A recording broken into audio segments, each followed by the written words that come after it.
The thrilling world of the flying runner, brought to you by the Marathon Mates.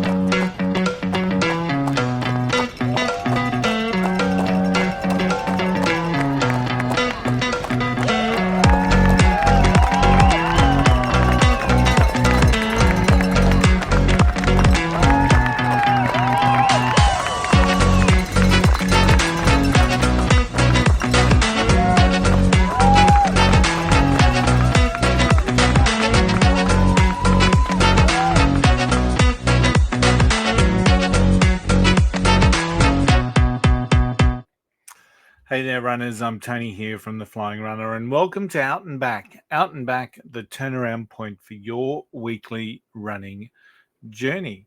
Today, we're talking about a powerful training strategy. It's often overlooked by a lot of people, but a powerful strategy and a powerful way to plan out your training. And this is about using races as part of your training plan. Now, a lot of runners think that the race is at the end of the training block. It's the end goal that we're chasing. But if you can place strategically races throughout your training block, it will make you a stronger, a smarter, and a more resilient runner. So let's break down how the benefits, I guess, of adding races to your training plan, and how this often overlooked strategy can be a real game changer. One of the biggest advantages of using racing during a training block is that it gives us a real-time fitness check. So this is about using the race to test your fitness. Now, training runs can only tell you so much, but lining up at a race just gives us a different mindset, a different perspective, and a different level of effort. So whether it's a 5K or a half marathon, using a race as a checkpoint allows you to see where you're standing in terms of pacing, endurance, and mental toughness. Think of it as a little bit of a dress rehearsal. You get to practice race day logistics, another benefit. You can practice your fueling, your pacing, and even dealing with some of those pre-race nerves that many of us get. It's a great way to adjust your training based around real race feedback, real world, real race feedback, and identify some of the areas where you can improve. So, as you know, hopefully you know, if you've been listening to the podcast for a while, Gold Coast Marathon again this year is a goal race of mine.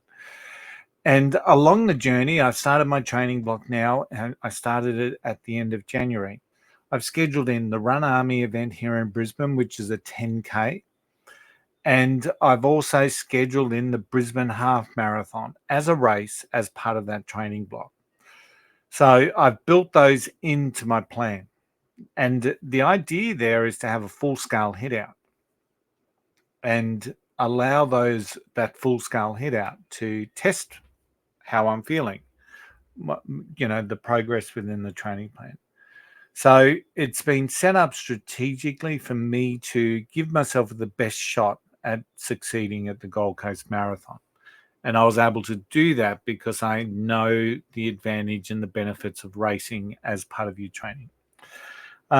There's also a process here where you can use races for both our mental and our physical toughness, I guess, that mental resilience that we want to have. Because races bring out the competitive edge, don't they? And you just can't replicate that in a training run. Often we're training either by ourselves or in a small group. On race day, you may be running with hundreds or thousands of runners, and it brings out that competitive edge, that mental toughness. So even if you're not aiming for a personal best, just being in that environment helps push you harder than what you potentially would during a solo run. You learn how to manage that discomfort, staying mentally strong, and finding that little bit of an extra gear when we need it. It's another huge benefit in how we use races as part of our training strategy. And maybe you're going to hit a rough patch mid-race. Many of us do, but we push through.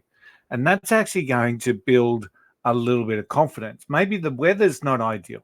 right? So, but you adapt, and racing brings resilience, which is absolutely crucial when we're aiming for a gold race. It also brings just a little bit of confidence when we knock it over.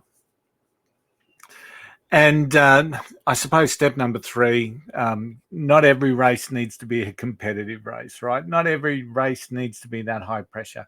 And sometimes just scheduling in a race and having a little bit of fun with it, with some of your friends and some of your companions or part of your running community, can often be just what you need to get through a training block. So once again, a fun 5K, a fun run of 5K with your friends may be just what you need as you're starting to build in some distances in your long run, for example. Going for a fun little trail run as a trail race or a trail activity. And there's plenty of them around. Doing that instead of a long run, for example, with some friends may be exactly what it is that you need at that particular time. And many of us will have amazing memories of some of the social races that we run. You know, we've run them with friends. We've had a wonderful time. We've stopped for selfies, that sort of thing. You know, we've just had a great time, a great experience. And once again, these can build confidence in us as we boost ourselves towards the main event. So don't forget adding races into your training plan as part of your training plan to hit your goal race. So let's leave you with a little bit of a challenge, shall we? When you embark on your next training plan, let's go find a race that's either going to fit into your training plan and you can use it for testing your fitness or developing your toughness, or find a race where you can just have some fun, just to break up the training plan. Either way, right? Either way, look for a race that's going to complement your training. Don't overthink this. Just look for a race that's going to complement your training. And I know that it will be a big benefit to you as you build towards your goal race. Remember, it's not always about the finish time. It's about what we learn during some of these races. So doing a race as part of your training block can be one of those great lessons that we bring back. Hey, thanks for tuning in to Out and Back. If today's episode gave you something to think about, don't forget to subscribe, share, and leave a review. It truly is how many other people can find our podcast. Until then, I hope to see you out there. Happy running.